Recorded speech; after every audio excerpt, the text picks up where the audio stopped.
Hello, dear guest. To this tale is of the gambling magician. He himself enjoyed performing for all his tricks at the various casinos he gladly visited, showing all the many whimsical spells and illusions he was proud of, most especially his card tricks. The magician, after the spectacular shows he would give,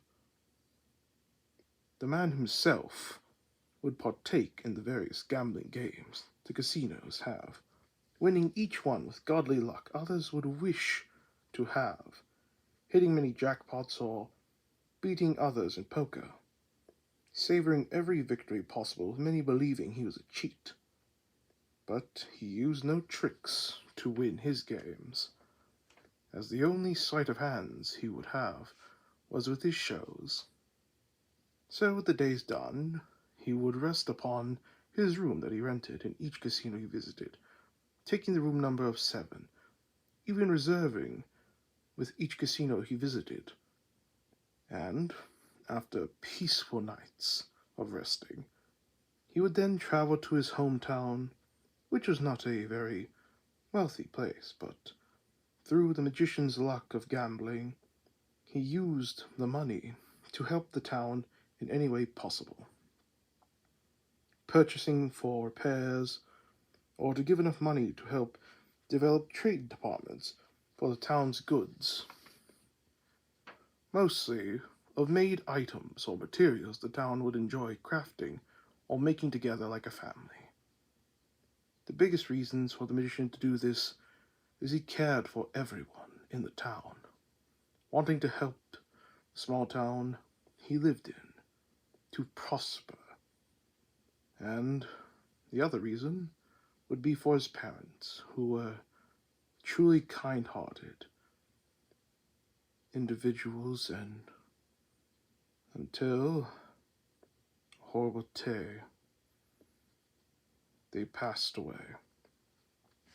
When the magician was just a young boy, they both contracted a illness one day from one of their trips, and they did everything to make sure that they stayed away far from any of the town folk so that they did not get sick, most especially the son, which was heartbreaking to have them be separated from their boy,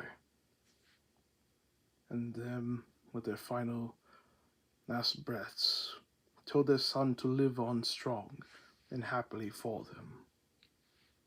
And so, with his parents' final wishes, he did, with the care and kindness of the town, with the young man growing to enjoy life, with the magic and gambling he acquired from a woman who was like another mother to him, who lived in town.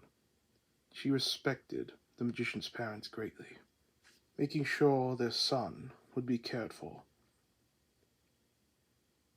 And after a while, the magician saying goodbye to the townsfolk and his stepmother, telling her how much he loves her as a mother, and having him go on with his daily business, arriving to the grandest casino known to all who wanted to test their luck for the most overwhelming amounts of vast wealth of a prize, with many not being able to win the games that were made from the casino's workers, and, of the owner's request, to rig them all, as must be no one to win these types of games in his casino.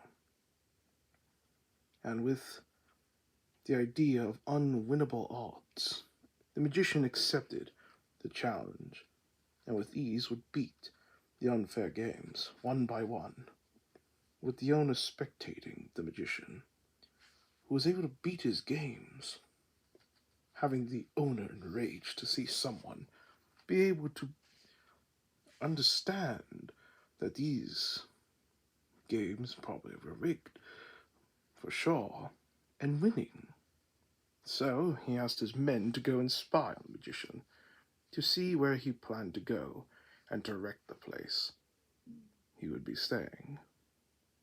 having the men, with their orders, listen to their boss, waiting for the magician who was collecting his winnings and also giving grand shows, had left the casino, being tailed by the owner's men. The magician thought to celebrate with the town for a grand party with the wins he acquired, having him arrive and giving money to the town's mayor to announce to have a party that everyone can enjoy until the day.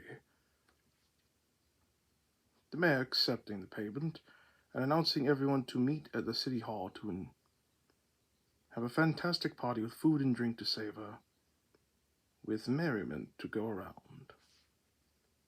All the townsfolk went, loving and having a grand old time, as the magician, watching everyone happily, suddenly the men from the casino began to cause a ruckus and hurting people. The magician, angered, beat any of the men back, but one grabbed a child and used them as a hostage. With the magician stopping, as the man who took the child as a hostage with a knife says how if the magician could come with them, there will be no more harm to the town. And without hesitation, he agreed, with many wanting to stop him and say of how the men are horrible monsters, using a child as a hostage, as the magician assured the people to not worry.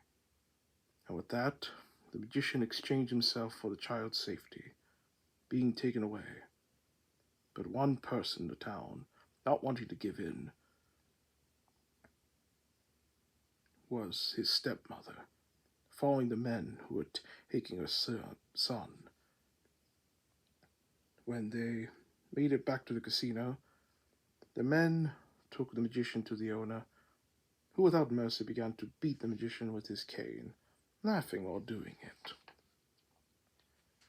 And at this time, the magician's stepmother came, demanding they release her son, the men pushing the woman around, with her fighting back, as a guard calls to the owner about her and what they should do, having the owner tell the guard to kill her. With the magician beaten, hearing this, knowing immediately, about to beg to spare his stepmother, but the sound of a single echoing gunshot was heard. With the magician's heart dropping, with the owner laughing to the reaction to the magician was giving, and about to swing his cane once more to him, the owner gets razor-sharp cords thrown to his chest by the magician. With golden bright eyes, the magician had swiftly went and slaughtered all who worked for the owner with his cards. And soon, when all was said and done, he took his stepmother to the town to bury her, leaving right after alone to never come back. So I hope you enjoyed the tale, as I remembered meeting the magician as we were playing cards. As for when he told me this story of his life, and after coming to this place, he dedicated to find his family again. And I do hope he does. Also, do have a wonderful day, and always keep that smile on your face.